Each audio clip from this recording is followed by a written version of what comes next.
ने 7 दिन के अंदर मेरी तीनों मनोकामना पूर्ण कर दी। मैं बाबा को प्रणाम करती हूँ।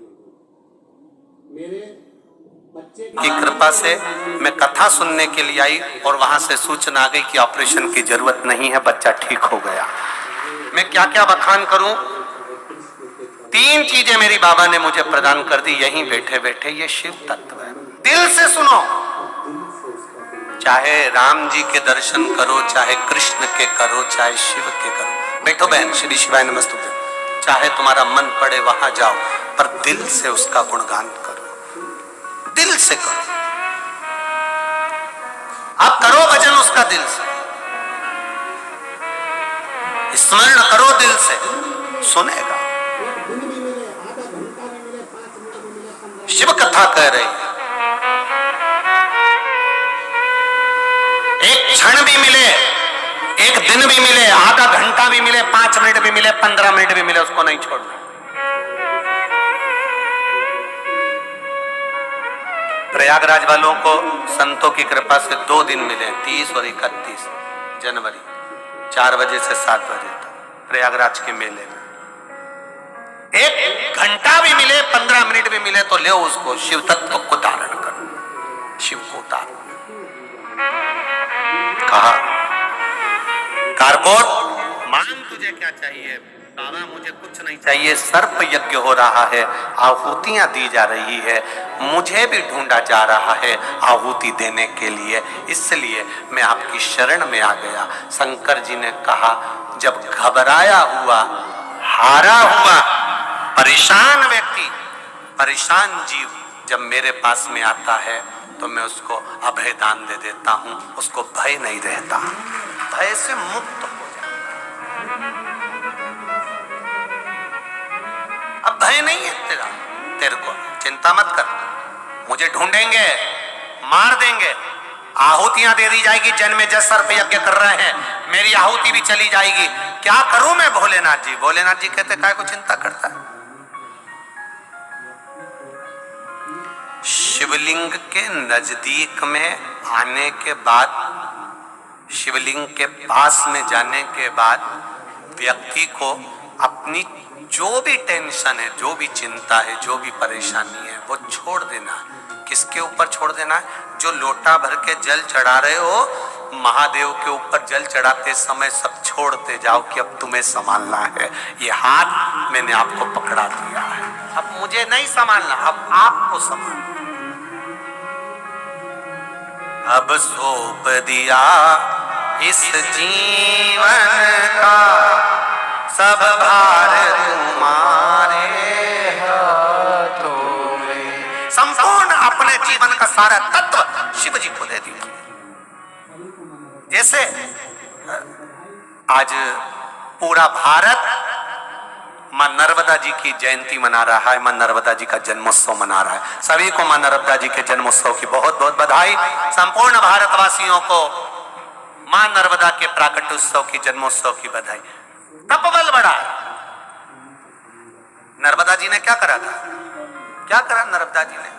बस केवल देवाधिदेव महादेव के स्वरूप से प्रकट होकर उन्हीं के सामने जाकर खड़ी हो गई थी, कुछ नहीं बोली, कुछ नहीं, एक शब्द भी नहीं बोली, बस खड़ी है। और देवाधिदेव महादेव ने दे दिया। ब्रह्मा जी के कमंडल में जाकर बैठ जा। नर्मदा जी बोली, मैं और ब्रह्मा जी के कमंडल में? हाँ। क्यों? भगवान शंकर जी ने कहा, ब्रह्मा जी ने भगवान नारायण के चरण धुलाए थे, उनका कमंडल का पानी खाली हो गया था, उनका कमंडल खाली है। जो ब्रह्मा जी ने चरण धुलाए थे, उनके कमंडल का जल ब्रह्माणी ने अपने कमंडल में झेल लिया है। वो कमंडल का जल जब भागीरथ बाबा तप करेंगे, साधना करेंगे, तो वो कमंडल का जल भागीरथ जी के कहने पर शंकर जी कहते हैं मेरी जटा में आता है, और वो जल गंगाल में से निकला तो गंगा जल बन जाता है। तो ब्रह्मा जी का जो कमंडल खाली हुआ है उसके अंदर जाकर बैठ जा। पहले नर्मदा जी का नाम सरिता था। सरिता जाओ बैठ जाओ ब्रह्मा जी के कमंडल में। ब्रह्मा जी के कमंडल का नाम नारवत्य था। जब राजा पुरुकुस ने तप करा तब सरिता कमंडल में से निकलकर बाहर आई। तब देव अधिदेव महादेव ने कह दिया तेरा नाम नारवत्य से निकलने के कारण नर्मदा होगा, तो जनमानस का कल्याण कर, संपूर्ण विश्व का उद्धार करने वाली। जा गंगा का स्नान, यमुना का पान और नर्मदा जी का दर्शन संपूर्ण विश्व का कल्याण कर देता, संपूर्ण विश्व का कल्याण कर देता। और गुजरात वालों को तो ये तो सुख की बात है, माई नर्मदा वहां से चलकर गुजरात को पूर्ति कर रही है और संपूर्ण गुजरात का कल्याण कर रही है। ये मां नर्मदा।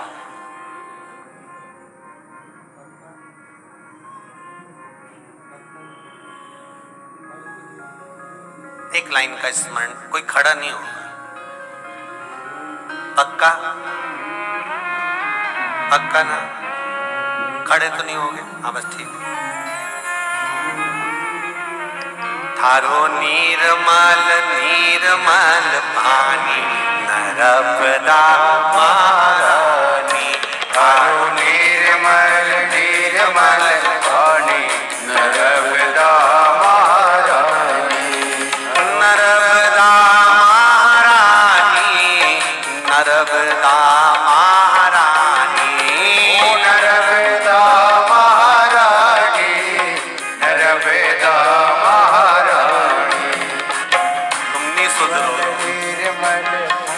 खड़े हो ही गया।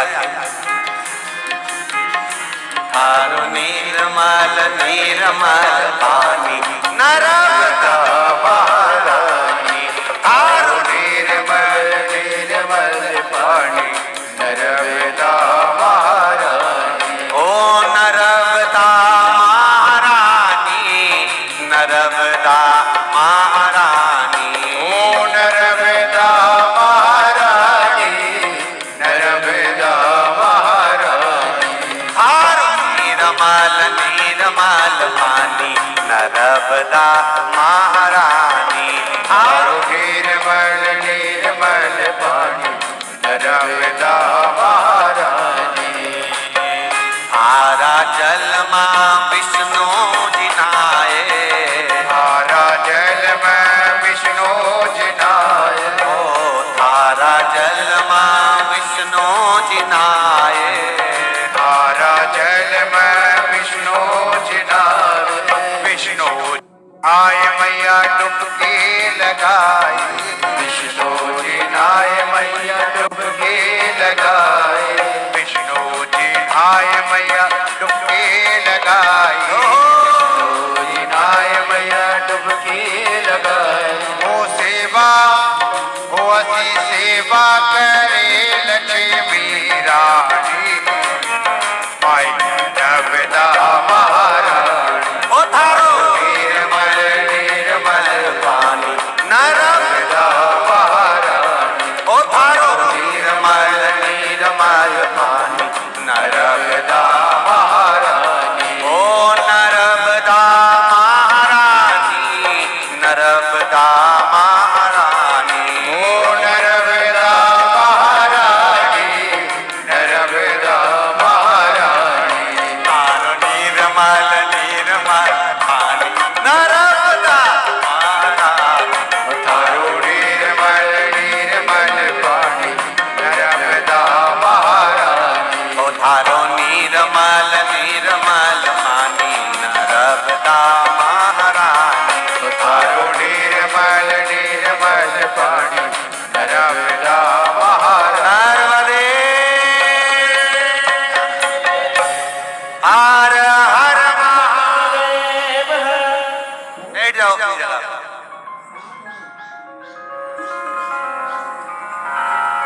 शिव कथा कह रही है, भगवान शंकर का गुणगान कर रहा है। करो तप साधना चित्तवृत्ति स्मरण।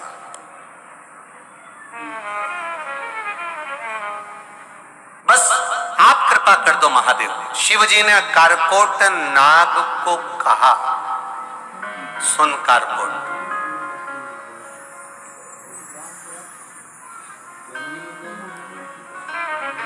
सुन ले कारकोट, तू मेरी शरणागति में आ गया है, विश्वास रख, जन्मेजय मेरे शिवालय के सामने आए हुए को उठाकर नहीं ले जा सकता, बैठ जा।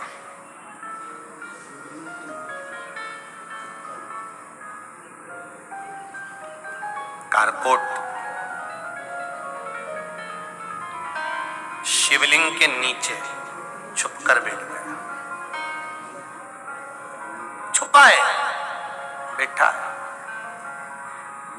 शंकर भगवान ने फिर कहा, कारकोट तुझे छुपने की जरूरत नहीं है, तू प्रकट हो जा, सामने आ। जो शंकर का होता है उसको डरने की जरूरत नहीं होती है। अकाल मृत्यु वो मरे जो काम करे, चंडाल का काल उसका क्या बिगाड़े, जो भक्त हो महा काल का। जो शिव का उपासक होता है उसको भय नहीं।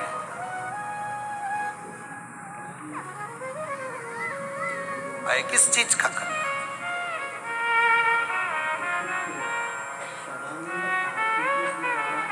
भगवान देवाधिदेव महादेव के पुत्र षडानंद कार्तिकेय जी द्वारा तारकासुर को मरना है। कार्तिकेय जी से माता पार्वती जी ने कह दिया कि तुम तारकासुर को मार दो, पर तारकासुर के हृदय में शिव का निवास, शंकर जी का निवास। पूरी पुराण उठाकर देखना तुम, शिव पुराण। यहाँ अगर कहीं गीता प्रेस गोरखपुर की कोई दुकान लगी हो तो वहां से शिव पुराण लेकर जाना, पढ़ना। हम भी वही पढ़ते हैं,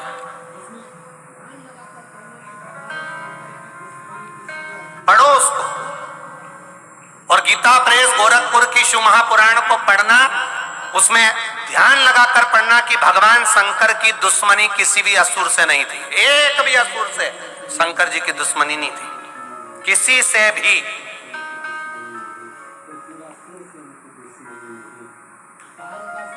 रावण से उनकी दुश्मनी नहीं, कंस से उनकी दुश्मनी नहीं, तारकासुर से उनकी दुश्मनी नहीं, त्रिपुरासुर से उनकी दुश्मनी नहीं, तारकासुर के 3 बेटे तारकाक्ष, विदुमाली, कमलाक्षकी से उनकी दुश्मनी नहीं, भस्मासुर से उनकी दुश्मनी नहीं, किसी से उनकी दुश्मनी नहीं। भस्मासुर तो शंकर भगवान का भक्त था, इतना भक्त कि शिव जी के पीछे पड़ गया। भोलेनाथ जी ने कहा, क्या चाहिए तेरे को? कुछ नहीं, सेवा दे दो बस। जैसे कोई गुरु जी के पास जाए और कहे कि साहब हमको यहाँ पर क्या करना है, बता। सेवा करना है, सेवा करना है, कुछ भी ले लो सेवा, जो तुम्हारा मन पड़े वो सेवा लो। शंकर जी ने कहा, सेवा तुझे जो चाहिए वो ले ले। नहीं, आप बताओ मेरी सेवा क्या है? शंकर भगवान ने कहा, ऐसा करा कर, रोज मेरे लिए चिता की भस्म लाके दिया कर और मैं शरीर पे लगाऊंगा, बस इतनी सेवा तेरी है। अब वो भस्मासुर चिता की भस्म लेकर आ जाता, शिव जी को दे देता। एक बार भस्मासुर भस्म ढूंढने गया, 2-4-6 महीने बाद उसको भस्म नहीं मिली, बड़ा टेंशन में आ गया, मेरी सेवा अधूरी रह गई। उसकी पत्नी ने पूछा, तुम रोटी क्यों नहीं खा रहे, भोजन क्यों नहीं कर रहे? उसने कहा, शंकर जी ने सेवा दी थी चिता की भस्म लाने के लिए, अब तो लोग मर ही नहीं रहे, तो भस्म कहां से लाऊंगा? पत्नी भी चतुर थी, उसने कह दिया, अपनी खुद की फैक्ट्री चालू करो, दूसरे की फैक्ट्री का माल कब तक लाओगे? अपनी खुद की कंपनी डालो, आत्मनिर्भर भारत, स्वयं का कोई व्यापार करिए, अपनी खुद की कंपनी चालू करिए। क्या करना पड़ेगा? शंकर भगवान से वर प्राप्त करो कि तुम जिस पे हाथ रखो वही भस्म, ताजी ताजी भस्म तुम्हें रोज मिल जाएगी। तुम शिव जी को दिया ना, अपनी खुद की कंपनी, तुम्हारा मन पड़े उसको निपटा दो, हाथी तो रखना। पति के दिमाग में बैठ गई और वो शंकर जी का तप करने चले गया। भोलेनाथ जी ने कहा, मांग तुझे क्या चाहिए। प्रभु, रोज चिता की भस्म ढूंढने जाता हूँ, कभी मिलती कभी नहीं मिलती, बहुत टेंशन में आ जाता हूँ। आपको रोज भस्म चाहिए, कब तक दूसरी कंपनी का माल लाऊंगा, इसलिए मुझे आशीर्वाद दे दो, जिस पे हाथ रखूं वही भस्म। शंकर जी भी भोले थे, उनने कह दिया तथास्तु। अब पति सीधे अपनी पत्नी के पास गया। अरे सुनती हो, धर्म पत्नी बोली, क्या बात है, आशीर्वाद मिल गया, जिस पे हाथ रखूंगा वही भस्म। पत्नी चढ़ गई छज्जे पे। उसने कहा, अपनी फैक्ट्री का माल कभी यूज नहीं करना।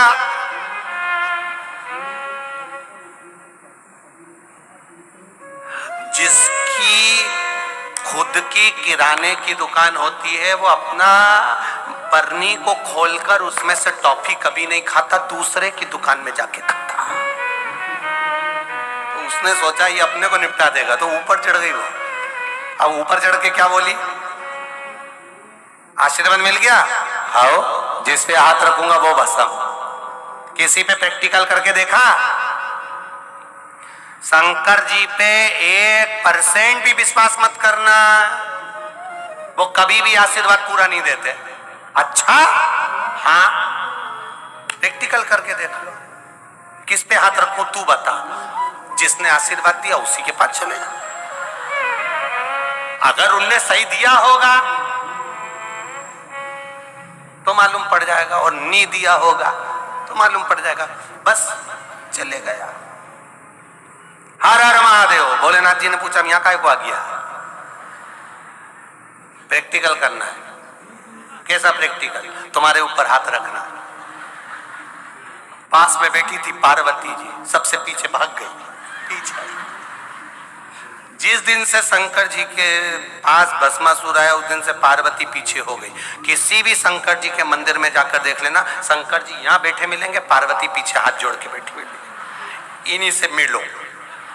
पार्वती हमेशा हाथ जोड़ के ये कहती, हमसे हमारे पास आना ही मत, इनसे भिड़ लो, जो कुछ कर। आराम से ऊपर बैठी पीछे साइड में,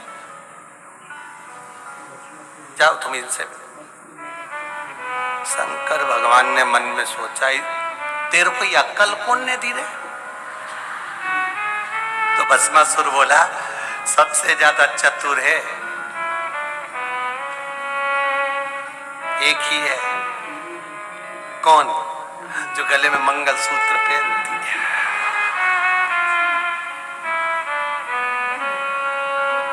वो खुद का मंगल करती, बाकी का सबका अमंगल कर देती। वो बड़ी विचित्र है। अच्छा, हाँ, उसी ने कहा है प्रैक्टिकल तो करूंगा। महादेव बोले, मेरे ऊपर क्यों कर रहा है? तू घर गया था ना अपनी पत्नी के पास, वो ही तो ऊपर बैठ के बोली है। महादेव बोले, कितनी चतुर है, बता, ऊपर बैठ के वो बोली है और हमको निपटाने चली है। महादेव बोले, मेरे ऊपर हाथ नहीं रख सकते। इतने में भस्मासुर बोला, मुझे पहले ही मालूम था, मेरी पत्नी बोली थी तुम कभी पूरा आशीर्वाद नहीं देते हो, अब तो तुम्हारे ऊपर रख के देखूंगा, चाहे कुछ भी हो जाए। पड़ गया पीछे, महादेव आ गए, भागते गए भागते गए भागते गए। भगवान विष्णु ने पूछा, क्या हो गया? भस्मासुर आ रहा आशीर्वाद देने। सब भगवान नारायण ने स्त्री का रूप ले लिया, भस्मासुर के सामने जाके खड़े हो गए। कितने हैंडसम हो, एकदम प्रिंस लग रहे हो, एकदम जोरदार राजा दिख रहे हो। अच्छा, इतना सुंदर हो? हाँ। भस्मासुर ने कहा, तुम भी कम सुंदर नहीं हो, मेरे से शादी करोगी?